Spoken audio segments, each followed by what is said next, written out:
បន្ថែមពីវីដេអូចាស់បន្តិចដែលខ្ញុំបានបញ្ជាក់ថារបៀបក្នុងការបិទថង់ណាតែយើងគួរបិទយ៉ាងម៉េចអញ្ចឹងជាធម្មតាទយោរបស់យើងគឺយើងដាក់មានពីររបៀបផ្សេងគ្នាអញ្ចឹងសម្រាប់ទយោខ្យល់ប្រភេទអក្សរ S នេះគឺយើងធ្វើបែបនេះមកណាយើងដកសន្ទះសំណាញ់នឹងចេញមកបន្តមកទៀតយើងយកថង់ហ្នឹងញាត់ចូលទៅកន្លែងហ្នឹងគឺយើងអាចបិទបានហើយអញ្ចឹងវិធីសាស្ត្រសម្រាប់ពួកទយោអក្សរ S អានេះគេហៅថាពួកទយោអក្សរ S យើងអាចបិទបែបហ្នឹងបានយើងគ្រាន់តែដកប្រទេសសំណាញ់ហ្នឹងទៅយើងបានហើយពពួកនេះគឺពពួកទយោអក្សរ L អញ្ចឹងពពួកទយោអក្សរ L នេះគឺទៅស្រួលទៀតអត់ពិបាកទេបងប្អូនយកថង់មកច្រកបែបហ្នឹងណាអញ្ចឹងសូមបញ្ជាក់ណាច្រកបែបហ្នឹងគឺយើងប្រើថង់ពណ៌ស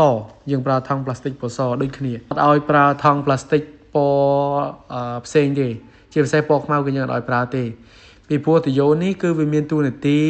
ទាំងខ្យល់ផងទាំងពន្លឺផងអញ្ចឹងបើសិនជាយើងដាក់ថង់ពណ៌ខ្មៅវាល្ងិតវាអត់មានពន្លឺទេហើយរបៀបបិទនេះអញ្ចឹងមកផុងជាធម្មតាមកផុងមួយអញ្ចឹងវាមាន6ទយោ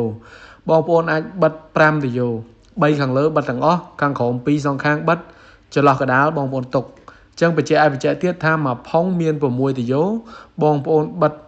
វា5ទៅទុកតែ1ទេបាទអរគុណច្រើនវីដេអូនេះមានប៉ុណ្ណឹងសម្រាប់បងប្អូនដែលចង់ដឹងអ្វីបន្ថែមអាច comment នៅក្នុងវីដេអូនេះបាន